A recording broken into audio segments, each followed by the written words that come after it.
간담이 서늘해지는 토크쇼 서늘한 간담회. 안녕하세요. 혹시 김재철 사장님 되세요? 아닙니다. 아닙니다. 아닙니다. 아니에요? 네. 아니에요? 누군데요? 예? 누군데요? 예? 아니, 제 사장님하고 좀 비슷하게 생겨서, 예, 그래서, 저는 그런 사람이 아닙니다. 저는 그런 사람이 아닙니다. 그런 사람이 아닙니다. 아니세요? 예. 그냥 지나치고 인사드릴 때나 말아야 되나. 네, 제가 이 동영상 보고요, 김재철 사장님께 사과드리려고 했어요. 찾아가서. 제가 그동안 사장님을 항상, 숙박왕, 카드왕, 법인왕, 해고왕, 소송왕, 이런 별명으로 하도 불러드렸더니 사장님의 아이덴티티 크라이시스, 자기 정체성에 혼란이 왔어. 김재철 사장님 아니세요? 그런데 본인인데도, 나는 숙박왕인데 왜 김재철이라고 부르지? 이래서 아닙니다. 누군데요? 다음에 김재철 사장님 거리에서 보시잖아요. 소송왕이시죠? 아니면 요즘은 또 새로 나온 별명이 있죠. 회셔틀 혹시 아니신가요? 회셔틀. 빵 셔틀이 아니고요. 이분은 그 어떤 분에게 회를 날랐다는 그로 야밤에. 그것도 야밤에. 예. 야밤에 많이. 아니 그 김재철 사장님은 아마 본인을 나는 김훈인데. 그렇지. 김훈국장이라고 자꾸 부르나. 그러니까. 자기는 그 충북 MBC. 정말 김훈국장인데 헷갈리시는 분이에요. 심신미약 증세가 보입니다. 네, 안녕하세요. 역시나 오늘도 불손하고 불경스러운 방송 이어갈 서늘한 간담회 간땡이 1 김민식입니다. 네, MBC 공인 불세출의 전략가 간땡이 2 이용마입니다. 네, MBC 노동조합 사무처장 간땡이 3 강재훈입니다. 네, 간땡이 4 돌아온 탕아 이재훈입니다. 네, 안녕하세요. 간땡이 5 웅변연사 노동조합 정책교섭국장 장재훈입니다. 네, 저희 이재용 간사 다시 돌아왔어요. 사실은 지난 회에서 저희가 이재용 간사 뺐다가, 트윗 멘션 한 3,000개 날아왔습니다. 원래 사실 저희 간땡이들 멤버들 중에서 그래도 우리 이재용 간사가, 꽃미남, 이 비주얼을 담당하고 있는 이재용 간사를 빼버리면은 그나마 방송 들으면서 이재용 간사의 그 모습, 잘생긴 멋진 모습을 생각하면서 우리 비디오도 하죠, 비디오도 하죠. 자, 저희들 다시 그냥 주제에 맞게 골방으로 돌아왔고요. 이제부터 다시 또 찌질한 그 사장님 뒷담화 오늘도 이어가겠습니다. 하나만 문제 제기할게요. 골방에 들어왔는데 네. 마이크가 왜 제 마이크는 없는 겁니까? 없는 게 아니고요. 4번, 5번 양재훈님께서는 그냥 마이크 하나 놓고 싸우는 게 저희들 간땡이 방송 4, 컨셉. 5는 저기 같이 쓰는 겁니까? 그럼요. 우리 상당히 오늘 할 말이 많은데 오늘 법정까지 준비해 왔는데 지금. 진짜 한번 오늘 기대해 보겠습니다. 알겠습니다. 자, 뉴스 브리핑 들어갑니다.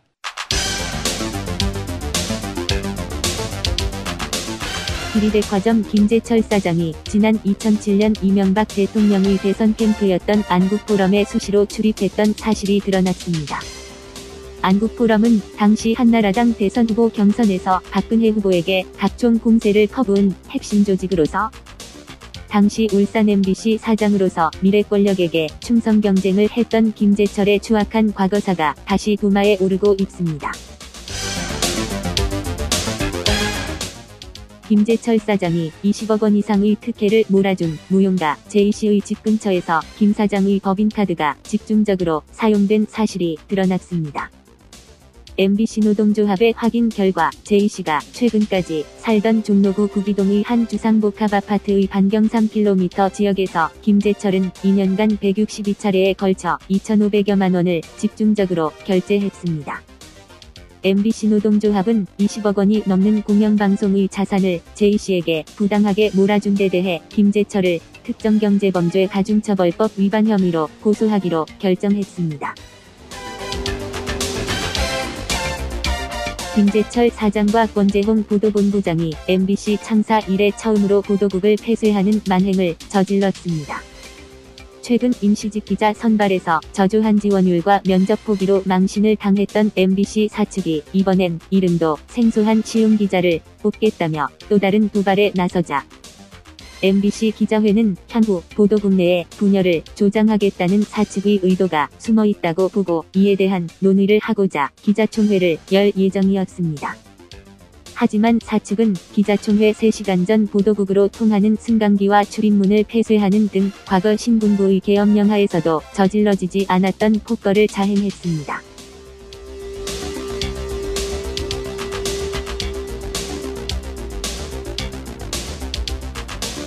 새누리당 황우여 신임 당대표는 지난 15일 당대표에 당선된 뒤 가진 기자회견에서 새로운 국회가 열리면 가장 우선적으로 언론사 파업 문제를 다뤄야 한다 고 말했습니다. 야당도 19대 국회에서 이 문제를 가장 우선적으로 다루겠다고 공언하고 있어서 가까운 장래에 언론 독립 쟁취를 위한 언론 노동자들의 투쟁이 정치권의 핵심 의제로 논의될 전망입니다. 더불어 낙하산 사장들의 심리 상태는 더욱더 멘붕을 향해 치달을 것으로 보입니다.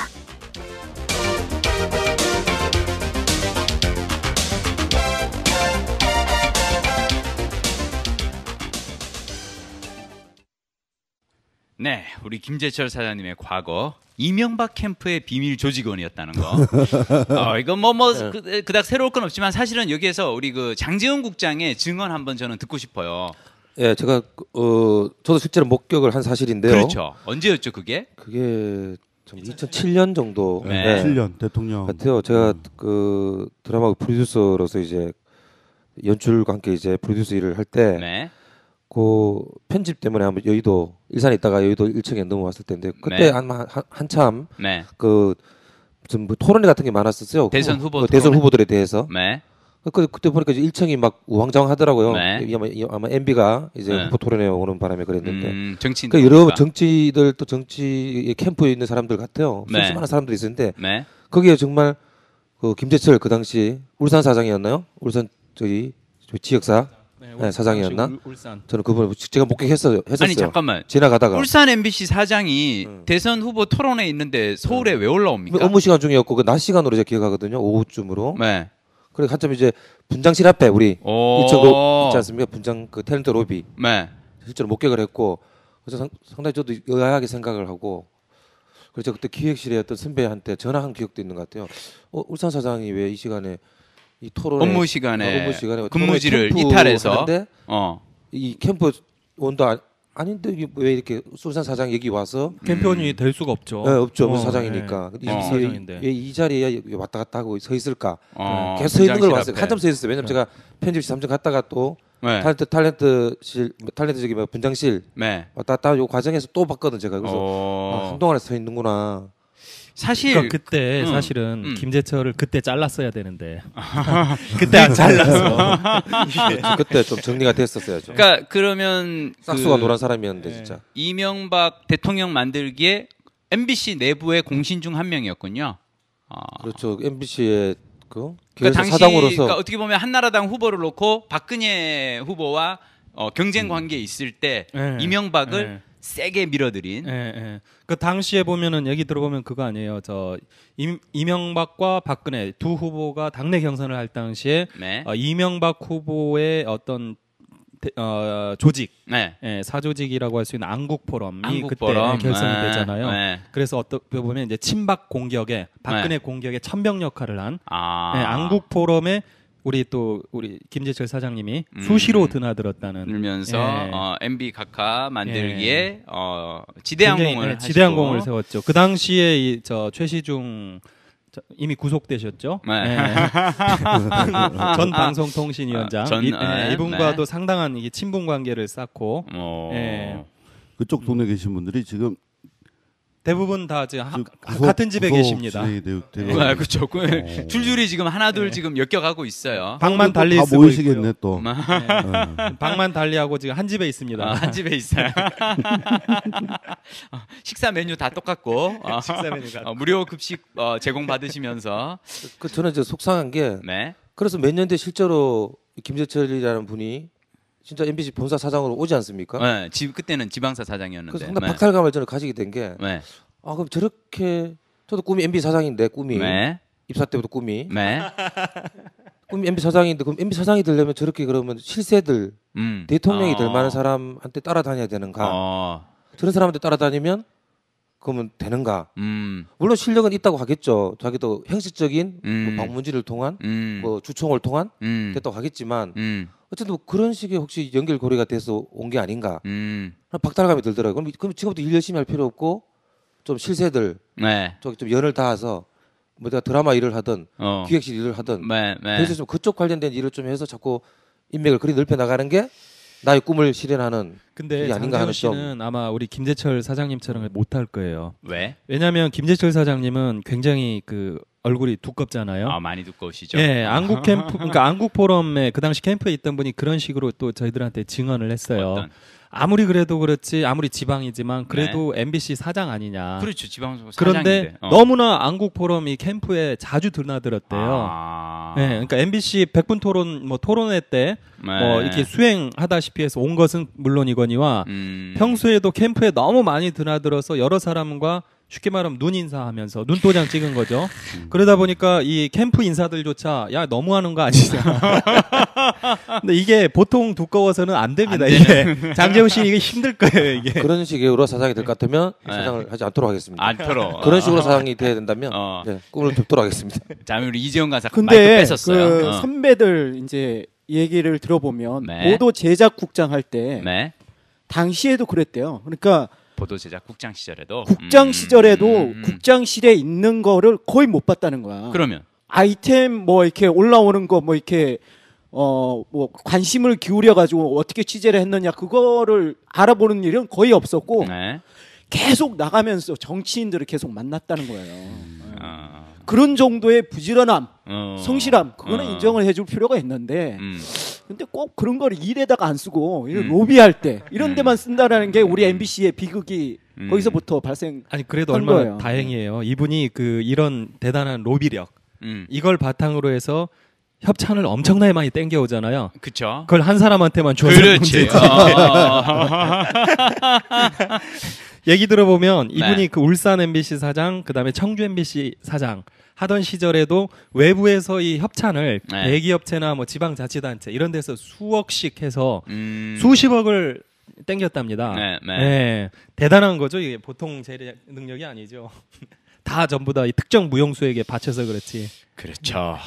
뭐 우리 또 요 제이 씨 얘기는 조금 이따 우리 다시 또 할 수 있는 기회가 있고 이 지금 이제 김재철 사장의 그 이제 그 끈앞풀들 있잖아요. 남아 있는 하수인들이 또 하고 있는 짓이 되게 웃겨요. 김재철 사장은 요즘 회사에서 보이지 않죠. 이분은 요즘 보려면은 송기정 체육공원 이런 아주 후미진 정말 우리가 이렇게 어디에서 이름도 들어보기 힘드네요. 송기정 체육공원 이런 데서 혼자 이렇게 앉아서 이런 노래를 부르고 계시죠. 난 누군가 또 여긴 어딘가. 지금 이 사장님의 그 행적 관련해 갖고 시민들의 제보가 빗발치고 있죠. 네. 송기정 체육공원 그 네. 바로 옆에 이제 초대형 이제 오피스텔 있는데 네. 한 300m 정도 떨어져 있는데 거기 주민분이 또 제보를 해주셨어요. 또 해주셔서 네. 김재철 사장님이 거기 몇 동을 계속 드나드신다. 조금 있으면 또 다시 숙소로 옮기시겠는데요. 근데 왜 사장님은 댁에서 사모님과 안 사시고 자꾸 이렇게 혼자 밖으로 나다니시는 걸까요? 궁금하죠. 궁금해요. 아니, 문제는 지금 그 외부에 숙박을 하면서 쓰는 비용. 저거 한번 나중에 또 확인을 해봐야 될 것 같아요. 저거 틀림없이 법인카드로 결제할 것 같은데. 법인카드 아니면 뭐 회사 경비로 처리하거나. 아니 멀쩡한 집 놔두고 왜 밖으로 놔두는지 모르겠어요. 계속해서 지금 범죄 행위가 진행 중이라는 진행 거죠. 중이죠. 어떻게 보면 이게 우리가 음성 배임으로 저희가 고소 고발을 했지 않습니까? 네. 또 다음 주에 또 할 텐데 이제 계속 이런 식으로 회사 돈을 가지고 자기 집을 두고 이거 확인을 해봤어 이런 문제가 된다면 이게 경찰이나 검찰도 좀 문제가 있는 게 현행범을 그냥 가만히 내비두고 있으니까 현행범이 범죄가 점점 더 쌓여. 그렇죠. 그럼 뭐 아니 근데 지금 사장님의 소재 파악이 안 된다라는 거는 굉장히 심각한 일이에요. 왜 그렇죠? 아니 북한에서 지금 방송사 테러한다고 비상 경계령이 내려져 있잖아요. 잘 아시다시피 MBC뿐만 아니라 KBS, SBS까지 경찰 병력이 지금 방송사를 경계하고 있는데 그 수장이 어디 있는지를 지금 파악을 못한다라는 거. 제가 전에 듣기로는 경찰도 지금 사장님이 정확히 어디 있는지 모르고 있대요. 그러다가 병고라도 나면 그렇죠. 누가 책임을 집니까? 큰일이죠. 사장 그 주소 불명확에 대해서 제가 또 한 말씀 거들 건데요. 네. 우리 그 형사소송법에 보면은 이제 범죄 혐의자를 구속하게 되는 사유가 있단 말입니다. 네. 그러면 피의자를 구속하려면 네. 범죄 혐의가 필요하고 네. 그다음 구속 사유가 필요한데 구속 사유 중에 제 1번이 뭐냐면은 주거 불명합니다. 피해자가 일정한 주거가 없다. 주거 불명. 형사소송법 201조 2항이 나오는 얘기입니다. 야. 이 지금 지금 실제로 업무상 배임죄로 지금 저희들이 고소 고발이 된 상태고 2차례나 다음 주에는 특정경제가중처벌법 위반으로 또 저희 또 고발을 합니다. 자, 범죄 혐의는 지금 입증이 된 겁니다. 있는 겁니다. 혐의가 있는 겁니다. 수사를 해봐야 되니까. 자, 두 번째 구속 사유가 3개 중에 하나만 걸리면 돼요. 그 1번이 뭐냐면 주거 불명확입니다. 지금 뭐 피해자가 일정한 주거가 없습니다. 없습니다. 지금 뭐 공원에서 발견되기도 하고 호텔에서 발견되기도 하고 이거 정확한 지금 구속 사유가 됐음에도 불구하고 그치. 검찰과 경찰이 이 법원에다가 이 구속영장 청구를 하지 않고 있는지라는 답답한 마음을 가지고 있습니다. 저는. 우리 이재훈 간사. 아니 근데 제가 보기에는 사장님께서 미리 좀 연습을 하고 계시는 것 같아요. 보통 공원에서 양복을 입고 이렇게 어슬렁어슬렁 대면서 다니시는 분이 보통 어떤 분들이세요? 보통 막 실직을 하신 분들은 아니세요. 미리 그걸 자기가 연습하는 것 같아. 정신적인 충격을 좀 줄이기 위해서. 예행 연습을 하고 계신다. 아니 우리 사장님 관련해서 제보가 진짜 속속 들어오고 있는데요. 보면은 우리 김재철 사장님은 주로 벤치를 좋아하는 것 같아요. 벤치. 그 최근에 이 송기정 공원에서도 기자와 만난 장소를 보면 이 벤치에 앉아 있다가. 이 최근에 또 들어온 제보에 따르면 작년 가을에 개그맨 중에 김원호 씨 있죠. 결혼식 한 날 제가 확인해 보니까 일요일이더라고요. 일요일 날 물레동에 있는 모 아파트의 벤치에 그 중년 여인과 함께 두 분이 앉아서 이거 잠깐만 이제 그 혹시 나는 그 제보 내용을 못 들었는데 혹시 그 여인이 머리를 이렇게 뒤로 쫙 묶고 이렇게 올백으로 넘기고 역시 또 그분이시구나. 올백으로 넘기고 화장이 굉장히 진하고 약간 그 무대 화장 같은 느낌. 전형적인 저기 모양이네요. 두 분이 뭐 하셨는데요? 두 분이 함께 이 고급 도시락을 주문해서 거기서 까먹었답니다. 회도시락 아니고 회도시락? 이 목격자가 기억하기로는 스시 된장이 있었답니다. 스시 된장.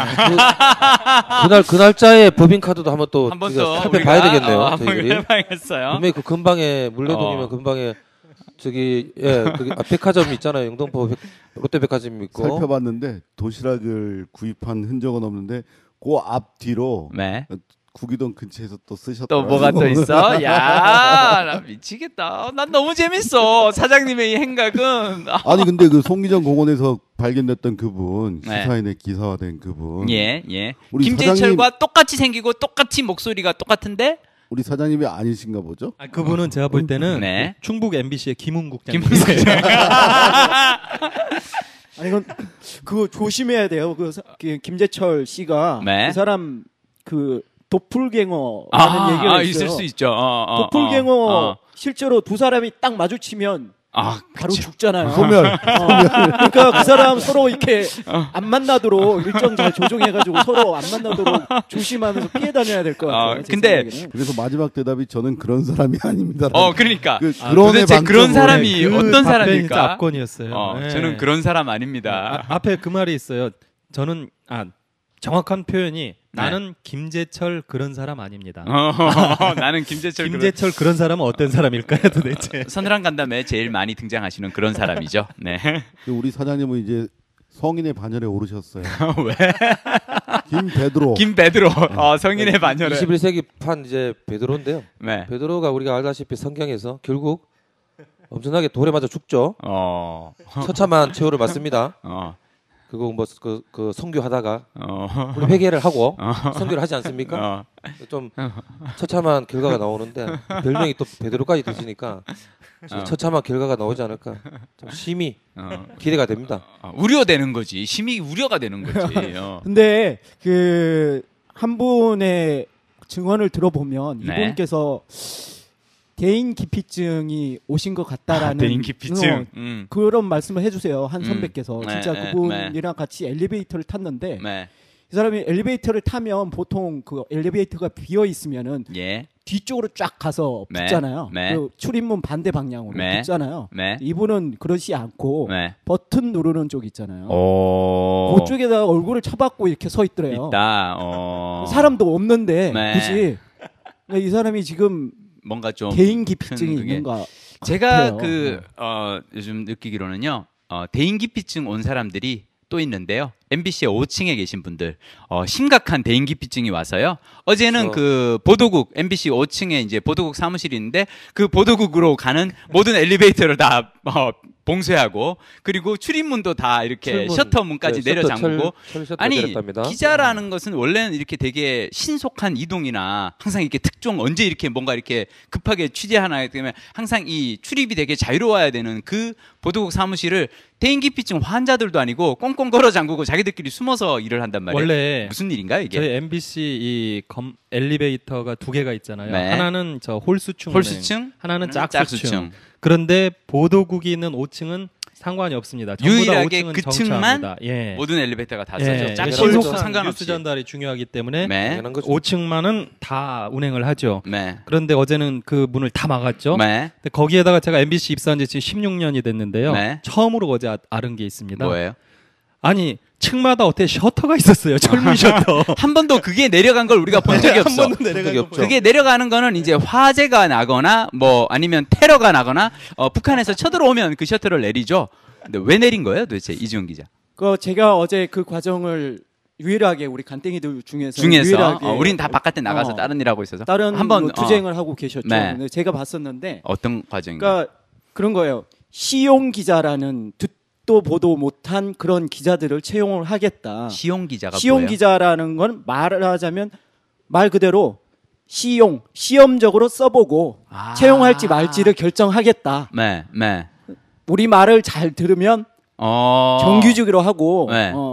말 안 들으면은 그냥 잘라버리겠다. 이런 거거든요. 지난번에 계약직 기자 20명 공채하겠다 그랬는데 토탈 6명 열 몇 명 그 면접 보러 온 애들이 열 몇 명에서 뽑은 게 6명인데 그중에 한 명은 성추행 전력이 있어서 다시 자르고 완전히 쫑 났던 그 채용에 이어서 예. 그러니까 5명 남았잖아요. 꽉 났잖아요. 그중에 한 사람이 또 들어와 보니까 이거 못 있겠다 이런 분위기에서 그래서 또 나가셨어요. 왜냐하면 네 지금 분 보도국에 남아있는 애들이 다 또라이들인데 그 밑에서 일하기 쉽지 않거든요. 예. 왜냐하면 대인기피증이 심한 환자들이에요. 그분들이.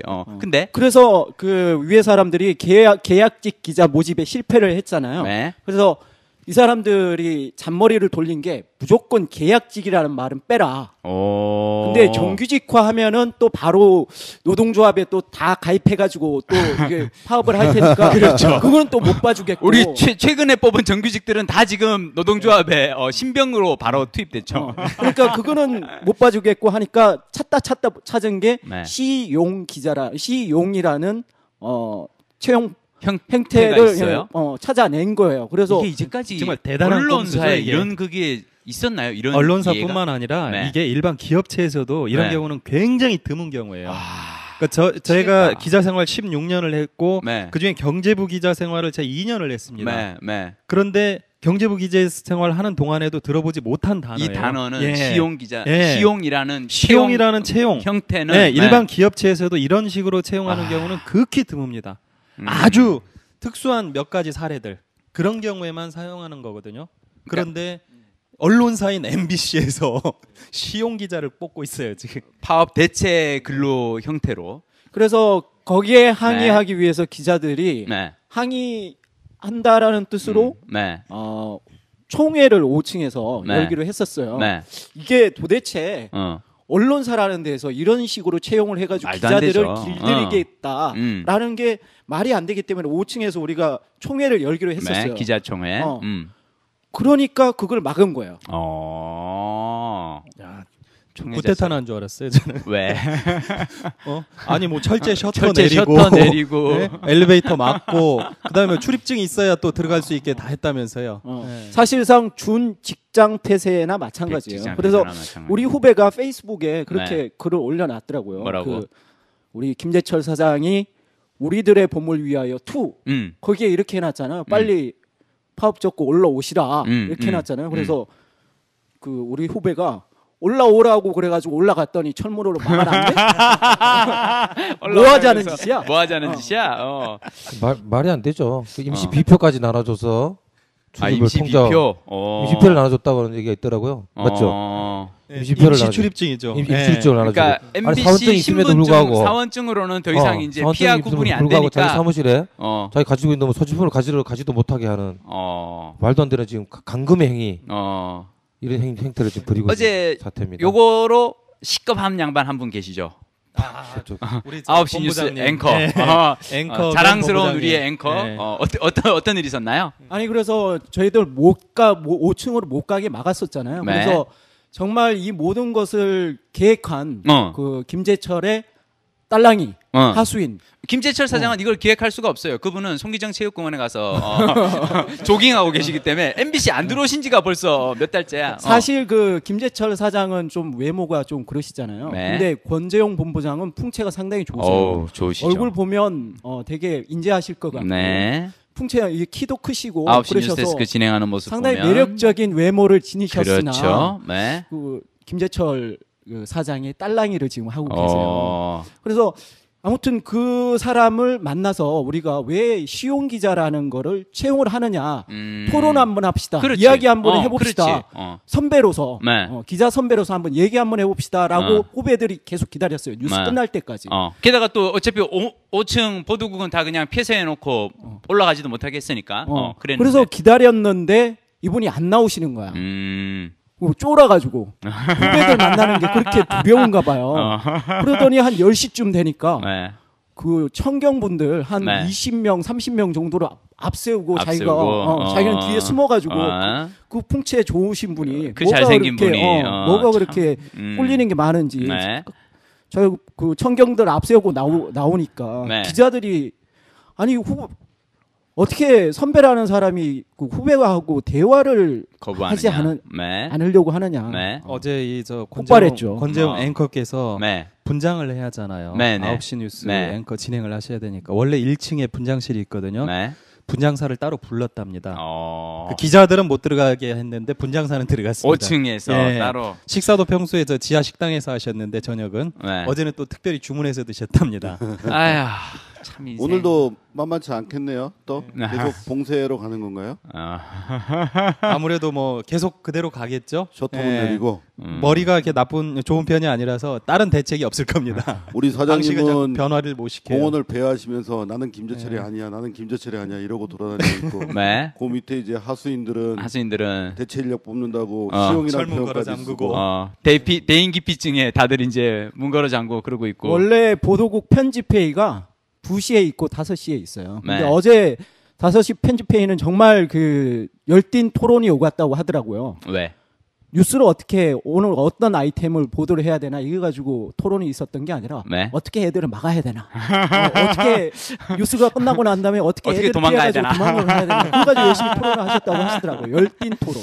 자, 요 뜨거운 분위기 살짝 식히는 의미에서 우리 노래 한 곡 듣고 오겠습니다.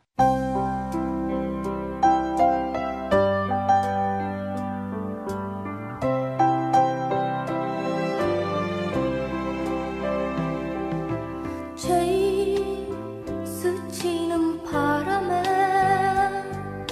제일 그대 모습 보이면 난 오늘도 조용히 그대 그리워하네 제일 지난 밤 꿈속에 제일 네. 제이 얘기를 들으면서 또 이 노래 들을 때마다 우리 사장님은 요즘 어떤 마음일까? 오해하지 마세요. 이 노래는 우리 전국 언론노조 MBC 본부 정영화 위원장님을 위한 노래. 그렇죠. 네, 사람들이 오해를 좀 하시더라고요. 아니 저 간땡이 다섯 저도 제이요.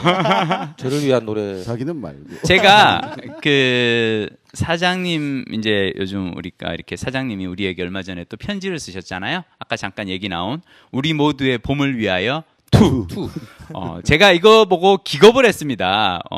아니 지난번에 몇 달 전에 한 달 전인가 쓰신 편지가 우리 모두의 봄을 위하여였는데 다시 편지를 한 달 뒤에 새로 쓰면서 아니 무슨 편지 제목도 하나 생각을 못 해내가지고 아이디어가 그렇게 딸리나? 창의성이 그렇게 없어. 그래서 편지 제목을 우리 모두의 봄을 위하여 투. 그런데 사실 드라마 PD 입장에서요. 우리가 드라마나 영화의 투를 다룰 때는 딱 한 번이에요.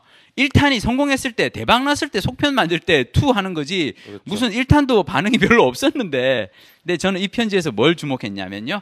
우리가 하도 이제 제이 왜 국악인, 왜 무용인과 그렇게 친하게 지내실까에 대해서 의혹을 가니까 이분이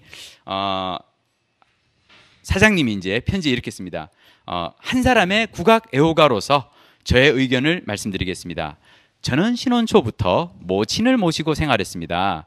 집안의 막내였던 저는 어머니를 모시고 사는 게 좋았고 제 처도 흔쾌히 받아들여 주었습니다. 어머니 세대 어른들이 되게 그렇듯이 저의 모친께서는 우리 가락과 우리 곡조를 유난히 좋아하셨고요. 그런 연유로 저 또한 모친을 모시고 이런저런 공연장을 찾아다니며 자연스럽게 국악을 애호하게 되었습니다. 오케이, 사장님 정말 아름다운 얘기예요. 사원들에게 들려주신 이런 고귀한 말씀 정말 가슴에 담아드리고요. 저희가 의혹을 이제까지 사장님께 얘기한 거는 사장님이 국악을 사랑하는 거에 대해서 저희가 비난한 적 없어요. 그럼요. 왜 국악인 중에서 듣도 보도 못한 어디서 듣도 보도 못한 사람한테만 그렇게 이렇게 애정과 후원과 지원을 아끼지 않으셨는지 그랬고, 저는 사장님 이 편지를 읽으면서 제가 정말 화가 났던 거는요. 야, 정말 우리 사장님 너무하신다. 아니 생각해 보세요.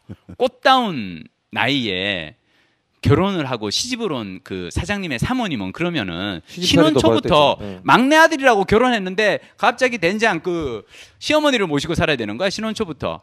정말 그 아름다워야 할 신혼 초를 시어머니를 모시고 살면서도 되게 잘 그걸 하셨는데, 자 그러면 우리 이런 분을 뭐라고 부르죠? 조강지처. 자, 우리 다 늙어서 조강지쳐 버리면 어떻게 된다? 인생 막장 가는 겁니다. 아니요, 제가 사장님이 뭐 조강지처로 버렸다는 그런 건 아니에요. 아무도 다만 저는 궁금할 뿐이에요. 사장님은 사모님한테 정말 잘하셔야 될 것 같아요. 신혼 초부터 막내 며느리로서 시어머니를 모시고 산 분이라면은 저는 사장님이 사모님께 정말 잘해야 한다고 생각하고요. 사장님이 만약 새벽 12시가 다 돼서 밤 11시에 어느 횟집에 가가지고 전복을 사드시고 전복과 홍삼을 먹는다면 그것은 오로지 하나, 사모님을 위한 사랑을 불태우기 위해서 그 전복을 사드셔야 한다고 생각하고요. 그러고 나서 회 2인분을 포장을 해서 갈 때는 그 회는 당연히 집에 가서 사모님과 나눠 드셨으리라 믿는데, 근데 맞을 거예요. 맞을 거겠죠. 근데 왜 하필 집에서 그렇게 먼 데까지 가셔서 하필 무용인 제이 씨의 집 앞 30m? 30m면 바로 코앞이에요. 코앞이죠. 그걸 왜 회사 돈으로 하냐 이거죠. 그렇지. 우리는 뭐 이분의 어떤 뭐 이런 거 다 개인 떠나가지고 돈으로 뭐 회를 뭐 먹고 100박스를 사든 10,000박스를 사든. 그럼. 누구를 드리든 우리 관계치 않죠. 왜 회사 돈을 가지고? 그렇지, 법인카드로 쓰냐 이거죠. 회사 법인카드라고. 거기에 대해서 사장님께서 어제 임원회의에서 그런 말씀을 하셨대요. 뭐라고? 그 평소에 즐기던 골프를 끊으셨대요. 그 얘기는 작년에 그 우리 노사간의 대화 자리에서 여러 번 얘기를 이근행 선배를 했었는데 해고하고 가슴이 우리 아파서 전직 위원장이던 이근행 위원장 해고시킨 다음에 가슴이 아파갖고 골프장 출입을 삼갔다라는 얘기를 했었는데, 그 얘기 듣고 근행 형 얼마나 기분이 더러웠을까. 근데 그러고 난 다음에 이제 북한산을 자주 다녔대요. 그 뭐 지인들 뭐 동호회 사람들 모아갖고 이제 산을 열심히 다니면서 오가는 길에 법인카드를 그쪽에서 쓴 거다. 162차례 정도. 162차례? 산행을 162차례를 하시는 거야? 가져오는데 자복한 거네요. 범죄 행위에 대해서. 그렇죠. 자백이 된 거죠. 자백을 한 거네요. 진짜? 그 얘기도 결국은 자백이에요. 아니 회사 법인 카드를 가지고 자기 동호회와 지인들을 위해서 사용했다면 이거야말로 그 업무상 배임 아닙니까? 그렇죠. 범죄 행위에 대해서 자복한 거네요. 근데 그 자리에 참석한 임원들은 다들 속으로 그런 생각을 했대요. 뭐라고? 야간 산행을 즐기셨네. 그래, 주로 밤 11시인데 야간 산행을 165차례나 즐기셨으면 이분은 MBC 사장이 아니고 전문 산악인이죠. 등반가. 근데 사실은 산을 좀 아시는 분께서 저한테 그런 말씀을 하시던데 거기 등산로가 있기는 있대요. 근데 밤에는 다 폐쇄되는 야간 등산 등반이 불가능한 등산로래요. 거기 만약 사장님이 밤 11시에 야간 산행을 즐기셨잖아요. 우리 이분 신고해야 돼요. 그 자연보호 그 위반이고요. 야밤에 어느 산을 올라간 겁니까 이거? 그러게 어느 산을 올라갔을까? 상당히 그 의심스럽고, 그리고 국악 사랑에 대해서 설명한 것에 대해서 열받는 부분이 아니 그 우리나라 국악인이 제이 씨밖에 없습니까? 왜 제이 씨만 편애하냐 이거죠. 그것도 회사 돈을 가지고. 제가 거듭 말씀드리는데 사장님의 박애정신 배워야 돼요. 네. 박애정신. 네, 박애정신. 네. 내 부인도 사랑하고 남의 부인도 사랑하고. 니꺼 내꺼 가리질 않아 이 양반이. 네. 문제는 이제 이게 그러다 보면은 이게 남의 부인이 내 부인 되고 내 부인이 남의 부인 될 수 있고. 이런 한마디만 더 제가 그 입사 초기에 문화사업부에서 저도 네. 그 공연 기획 프로듀서 일을 했었는데 말입니다. 그렇죠. 이 제가 뭐 장한나 그 독주에도 저기 했었고 어린이 뮤지컬 그다음 마당놀이 MBC에서 네, 제 프로듀서를 하면서 MBC 작품들 하면서 콘텐츠들 많이 하셨네요. 절대로 그 사장이 네. 그 출연자나 네. 공연 관계자를 위해서 네. 회를 사 나르고 뭐 음식물을 사 나르고 할 일이 없습니다. 선물을 산다거나 네, 뭐, 프로듀서도 그렇게 할 일이 거의 없습니다. 그쵸. 그래서 밑에 있는 저희 뭐 조연철급의 프로듀서라든지 뭐 이런 분들이 장한나 왜 그 대기실에 가서 뭐 꽃을 갖다 준다든지 뭐 음료수를 사다 준다든지 이런 일을 하는 거지. 사장이 국악 사랑한다 그러면서 뭐 이게 JC 동선과 비슷하다 이게 많았지 않습니까? 공연장들마다. 네. 근데 사장이 직접 뭘 화장품, 뭐 가방, 뭐 이런 것도 사 나랐다는 게 술수가 없는 일입니다. 이명박 대통령이 그런 적이 있어요. 전봇대 사건 혹시 기억하십니까? 뭐예요? 전봇대 뽑아라. 네, 예전에. 진짜? 그게 네, 뭐야? 이게 저 임기 초반이었죠. 임기 초반에 뭐 공사 그 당시 호남 쪽에 네, 호남 쪽에 뭐 공사하는데 지장이 된다고 했던가요? 뭐 그래서 방해가 된다고 하니까 전봇대가 뽑아라라고 지시를 하셨죠. 그때 그 또 회자됐던 얘기가 이명박 과장 뭐 이런 얘기 돌았잖아요. 저 높으신 분이 할 일이 있고 그다음에 또 다 직급에 맞게 할 일이 있는데 이분은 모든 일을 다 챙겨서 하십니다. 그걸 보고 배우신 거예요. 역시 높으신 분 따라서 직접 몸소 회도 사서 나르고 그게 가방도 사서 나르고 감히 말씀드리는데 김재철 이분 종북 좌파 아니에요? 왜? 왜? 이건 또 뭐야? 폭탄선언. 그런 식으로 하는 거는 현지 지도라고 그래요. 현지 지도를 누가 해요? 김일성, 김정일, 현재 지금 김정은이 가고 있잖아요. 이분 종북 좌파 아니에요? 말입니다. 사실 저기 우리가 유념해야 될 건 뭐냐면은 지난 2년간 김재철 사장이 본사 사장으로 재직하면서 그런 식으로 이제 협찬 따서 뭐 공연 유치하고 밀어주고 했던 국악 공연이 제이씨 것 말고는 없어. 정작 국악을 그렇게 사랑한다는 분이 제이씨 공연 말고는 다른 건 한 번도 밀어준 적이 없어. 그러니까 난 이거는 전국의 국악인들이 사실은 들고 일어나서 왜 우리한테는 정작 40분 공연에 8천만 원 이런 거 한 번도 기회를 안 줬는지. 이걸 또 거꾸로 뒤집어 보면은요. 이 제이씨가 2005년 그러니까 김재철 사장이 울산 MB 사장이죠. 그 시절 이후로 제이씨의 공연을 보면 MBC 관련된 것 이외에는 찾아보기가 어렵습니다. 근데요, 저는 사실은 조금 다행스럽게 생각하는 게요. 이분이 그나마 국악을 하셔가지고 MBC에서 이제 뭐 저기 전주 대사습이나 뭐 이런 프로에 나왔는데 만약 제이 씨께서 드라마 탤런트를 꿈꾸셨으면은 황당하게 20대 여주인공이나 30대 여주인공에 50대 할머니 쓸 뻔했어요. 드라마 PD들이. 그나마 이분이 국악을 전공하신 건 다행이야. 연기 전공했으면 큰일 날 뻔했어 우리. 근데 말이죠. 제이 씨가 나오는 거예요. 그러면 얼마 전에 제가 이제 노조 사무실에 있는데 그 노동조합 사무실로 이제 전화 한 통이 걸려왔어요. 아주 점잖으신 어떤 남자분이 전화를 하셔서는 제가 이육사 선생님의 그 집안 친척 되는 사람입니다. 근데 요즘 그 MBC 노조에서 뭐 이렇게 사장에 대해서 공격을 하면서 이육사 뮤지컬을 자꾸 들먹이는데 되게 저는 개인적으로 불쾌합니다. 우리 그 독립운동에 되게 힘쓰셨던 그 분의 이름을 왜 이렇게 더럽히는 것을 노동조합에서 하고 있습니까? 그래서 제가 감히 뭐라고 대꾸는 못하고 예 선생님 알겠습니다. 저희가 참고하겠습니다 하고 끊었는데 속으로 무슨 생각이냐면요. 그거를 사장한테 MBC에 항의를 해야지. 왜 당신이 친한 무용인을 12억을 지원을 하는데 하필 이육사의 이름을 끌어들이고 그걸 했는지. 왜냐하면요, 그 뮤지컬 이육사에 대해서 리뷰 평이 참 구하기 힘든데 리뷰 평이 올라온 게 있어요. 그 DC 갤러리 연극 뮤지컬 갤러리에 갔더니 어떤 분이 그 이육사 뮤지컬 이육사를 봤어요. 보시고 나서 이분이 뮤지컬 이육사를 보고 나서 딱 그랬어요. 이제부터 이육사 시인의 성함이 언급되거나 시인의 시를 볼 때마다 이렇게 외쳐라. 이육사 선생님 죄송합니다. MBC 개새끼.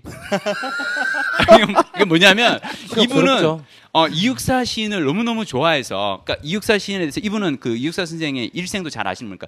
16번을 투옥하면서도 그 저항 정신을 꺾지 않은 시인이다. 근데 이분을 주제로 해서 뮤지컬을 만드는데 너무 품질이 떨어지는 거예요.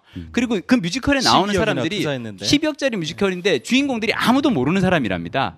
주인공이 아무도 모르는 그런 사람들이 나와서 그러니까 이거는 MBC에서 그러니까 이게 그 노조 파업하고 상관없이 이분은 이 부분을 정확히 짚어야 될 게 네. 이 논평이 쓰여진 게 네. MBC 파업 중이긴 한데 3월 초니까. 네. 근데 그러니까 JC 관련된 건이 터지기 전이에요. 훨씬 네. 무관하게 그러니까 순수하게 그냥 올린 이분은 거예요. 그러니까 이 글을 보면 이분은 그냥 초더라고요. 그 뮤지컬을 그냥 순수한 마음에 보러 갔다가 아니 세상에 드라마 절정 이육사에 관한 드라마는 너무 잘 만들어 놓고 훌륭했는데 뮤지컬은 왜 이 지경으로 만들었을까? 그래서 맨 마지막 이분이 두 줄 요약이 있어요. 뮤지컬 이육사는 개판이었습니다. 보지 마세요. 이육사 시집을 사셔서 정독하시는 걸 추천. 내 마음의 우상 이육사를 MBC 미친 새끼들이 망쳐놨어.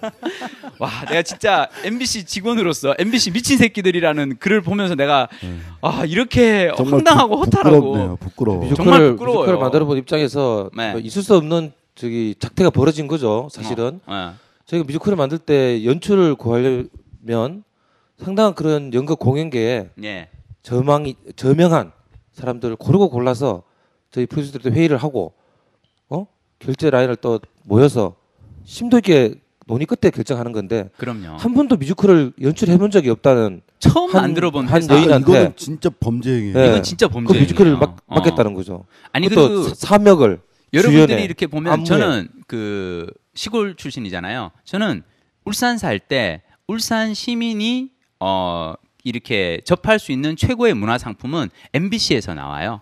울산 MBC와 함께하는 정명훈 리사이틀, 뭐 울산 MBC와 함께하는 판소리, 뭐 이런 그게 사실은 그러니까 사람들은 사실은 MBC가 주최하고 MBC가 후원한다는 그 네임밸류를 보고 사람들은 공연을 보러 오는 거거든요. 그러니까 저는 이분이 뮤지컬을 보고 분노해서 이렇게 DC 갤러리에 글 올린 거 저는 이해할 수 있어요. MBC에서 만들었으면 뭔가 괜찮겠지 하고 갔는데 세상에 전혀 이름 없는 사람들이 그리고 웬 50몇 세 할머니가 나와서 30대 남자 주인공과 부부 역할을 하고 있으니까 황당하신 거죠. 따지고 보면 우리가 지금 JC JC를 세게 밀어주면서 JC 오빠까지 특채해가지고 전과자인 오빠를 밀어준 거를 동북 지금 삼성 우리가 대표 확인이 됐잖아요. 네. 그 JC 일가족 그 두 사람뿐만 아니라 사실은 그 뮤지컬 이육사에 출연한 JC의 아들도 나왔었잖아요. 정말 일가를 챙겨준 거예요. 아니 잠깐만 그거 뮤지컬 이육사 한다고 오디션까지 보셔놓고는 오디션 보고 아들 뽑은 거야? 참나. 엄마가 오디션을 보니 이건 뭐 말이 됩니까? 제가 그 동안에 그 김재철 사장이 JC 밀어주기 수법을 쭉 보아오니까요. 네. 이육사는 쉽게 말하면 이게 절정입니다. 클라이맥스인데요. 네. 그러니까 초반에 2005년부터 JC 공연을 밀어준 것을 보면은 이 MBC 주최의 어떤 공연에 이 JC가 출연자로서 개인으로서 출연을 합니다. 그러면서 나오기 시작하다가 100만 원, 200만 원, 300만 원 이런 식으로 출연료를 받다가 이게 2008년도 정도에 들어와서 청주 MBC 사장 시절에 그 후반부터는 이제 이 JC가 자기가 스스로 기획사를 차려요. 그래가지고 MBC 주최 공연을 통으로 수주를 합니다. 이때부터는 누구를 출연을 시키고 그 출연자에게 얼마를 주고 또 뭐 무대는 어디에서 대관을 하고 의상은 어디에서 빌리고 이런 것들을 이 기획사에서 다 도맡아서 하죠. 그러다 보니까 이 밀어주는 액수가 수백만 원에서 이제 수천만 원 내지는 수억 원까지 올라갑니다. 그리고 이 마지막 클라이맥스를 긋는 게 바로 이육사입니다. 12억 원이고요. 가만히 생각을 해보니까 그 생각이 들더라고요. 왜 그 우리가 그 외국 영화나 이런 걸 보면 그 도둑들이 이렇게 막 도둑 뭐 금고를 턴다든지 은행을 턴다든지 하다가 그러잖아요. 야 우리 마지막으로 이거 한 건만 크게 한번 해보자 이러잖아요.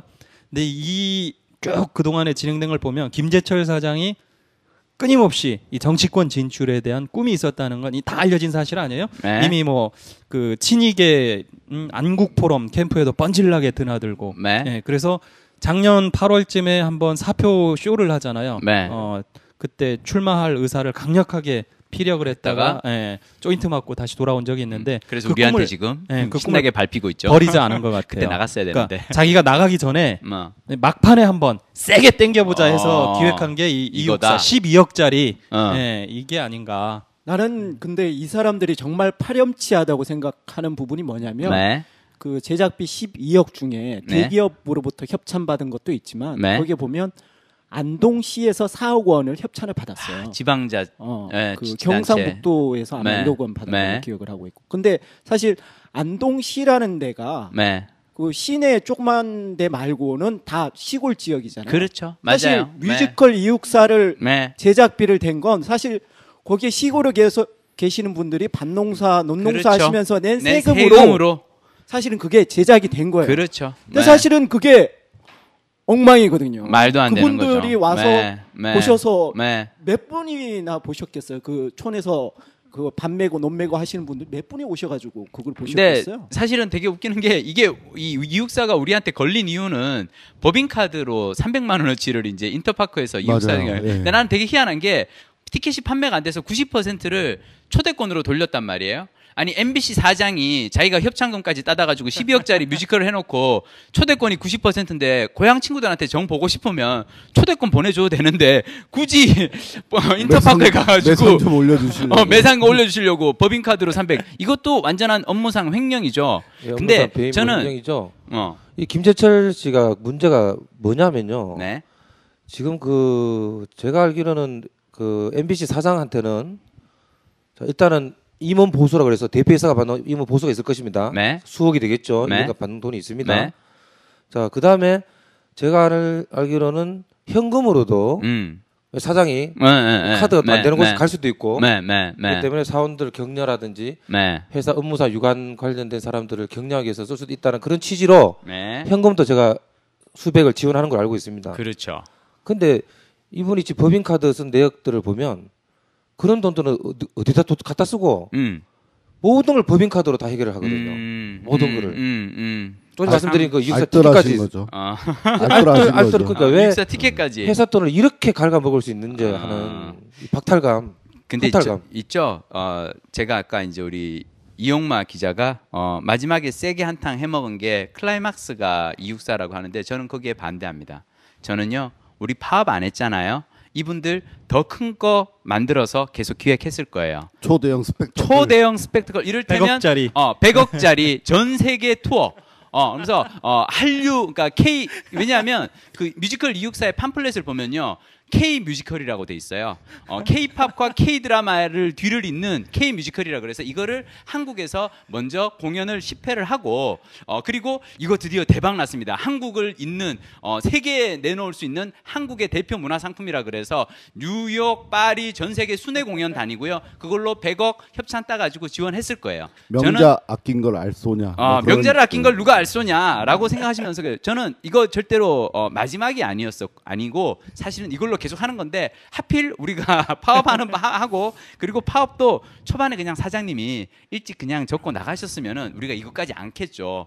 한 100일 넘게 하고 있으니까 기자들, PD들 우리 평소에 기자, PD들 온갖 사회 비리와 이 PD 수첩, 온갖 그 악질적인 이런 그 기업체 비리 이런 사기꾼들 쫓아다니는 애들이 이제는 오로지 김재철과 그 제이 씨의 뒤만 미친 듯이 캐고 있잖아요. 그러니까 하나둘 계속 나오는 거야. 나는 내가 정말로 김재철 사장님이면 빨리 나갈 것 같아요. 저기 우리 권재홍 본부장님 그리고 황원 보도국장님 비리도 캔대요. 시용 기자 건 때문에. 기자들이 지금 열받았어요. 시용 기자 건 때문에.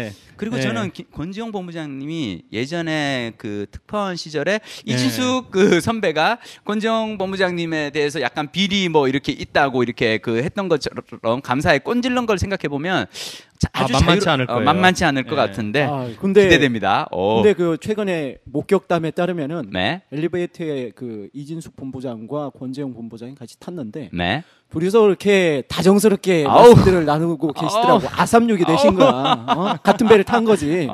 제가 그 엘리베이터 얘기하니까요. 요런 요 얘기 살짝 한번 4월 12일 날 총선 다음 날 제가 이제 엘리베이터를 탔는데 제가 엘리베이터 타고 그 다음에 이렇게 어른들이 이렇게 들어오는데 권재영 본부장하고 우리 그 노무부장하고 이 보도국 선배들하고 와 기자들이 한 대여섯 명이 가지고 타는 거예요. 점심 먹고 오후 1시 10분이었어요. 그래서 나는 그냥 찌그러져 가지고 이렇게 저 구석에서 이렇게 찌그러져 가지고 있는데 권지영 본부장이 표정이 너무 밝으신 거야. 총선 이 결과를 보고 나서 4월 12일 날 너무 기분이 좋아가지고 막 이제 밥 먹고 가지고 막 웃으면서 막 이렇게 떠드는데 너무 기분이 좋아 보여서 내가 보면서 뒤에 딱 그랬어요. 와 나쁜 놈들 전성시대네.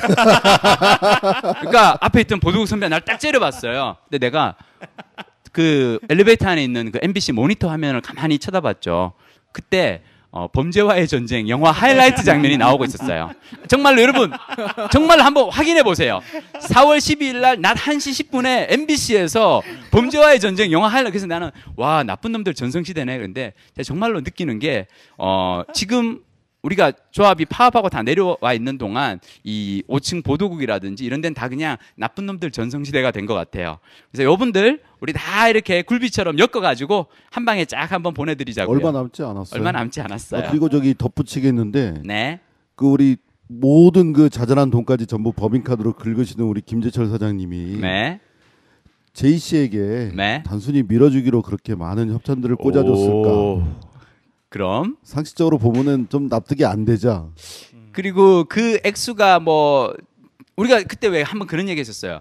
그렇게 많은 7억을 가지고 왜 명품 백이라든지 화장품 이거 다 선물 용도였다면 그렇게 많은 선물을 보냈으면 추석 때 적어도 얼마라도 오는 게 있어야죠. 그럼 선물을 100만 원짜리 보내면 하다못해 5만 원짜리 사과 한 박스라도 보내야 되지 않나? 그렇죠. 자 그러면 과연 이분들 지금까지 오고 간 금액을 오고 간이 아니지 제이 씨에게 간 금액의 정황을 보면 상당한데 네, 20억 3천만 원 플러스 알파. 와우. 네. 자 과연 다음 주에 요 다음 얘기가 우리가 이제 준비되고 있는 게 있고요. 딱 그 미리 팁을 하나 드리면은요. 네. 김재철 사장이 본부장 회의에서 그렇게 얘기했대요. 네. 이 제이 씨는 나의 파이프라인이다. 파이프라인이 뭐야 도대체? 두구두구두구두구. 파이프라인이 이게 연결을 하는 거죠. 네. 네. 그러면서 이 연결망을 통해서 뭔가가 이게 흘러간다는 거죠. 네. 도대체 무엇이 흘러간다는 것인지. 무엇이 흘러가고 무엇이 흘러가고 무엇이 흘러올까? 보통은 뭐 정주고 하여튼 오케이 알겠습니다. 자 그러면 오늘 선언을 간다면 야 역시 우리는 뱀파이어들이야. 이 찌질한 애들이라서 우리 바깥에 가서 이렇게 막 수천 명 관중들 앞에서 하면 안 되고 이게 좋아. 아주 간땡이 오형제 오늘 아주 즐거웠고요. 여러분 다음 주에 더 따끈따끈하고 여러분이 들으면은 통쾌할 만한 그런 몇 가지 뉴스를 저희가 지금 제조 중이에요. 모든 스캔들의 종합판이 다음 주에 공개됩니다. 준비되고 있습니다. 기다려주세요. 그 전에 사장님이 나가시면 할 수 없고 안 할 수도 있나요 그러면? 빨리 나가셔야 됩니다. 안 할 수도 있나요? 나가시면 우리 안 해야죠. 술을 끊고 있어서 괴롭습니다. 그렇죠. 네, 빨리 나가셔야 됩니다. 우리 하다 보니까 이번이 벌써 서늘한 간담회 9회야. 젠장 우리 이거 주간 방송으로 맨 처음 만들면서 3회 안에 끝내자 그랬었는데 다음 주에는 10회거든요. 두 자릿수. 야. 그래도 그리고 한 말씀만 요 방송 들으시는 분들 중에 혹시 검경 쪽에 가족이나 친지분 네? 뭐 아는 분 계시면 네. 조속한 수사와 구속 수사 있도록 한 말씀씩 좀 해주셔서 지금도 범죄가 일어나고 있죠. 현행범. 현행범이기 때문에 현행범이라는 소문까지 들릴 정도가 되니까 조속히 해결되도록 협조 좀 해주십시오. 자 그러면 10회 서늘한 간담회를 기다리며 우리 마지막으로 구호 즐기고 똑하고 당당하게 화이팅! 이제는 잠시 쉬어도 좋아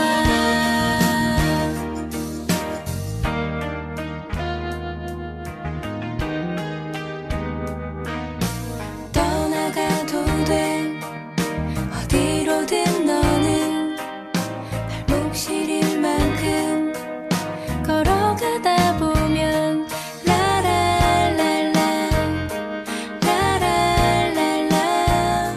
실컷 울어도 돼 눈물 어린 얼굴 때리며 나 힘을 내봐 이루지 못해도 좋아 언제까지나 밀어도 좋아 숨차게 달려왔으니 이제는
시작이야.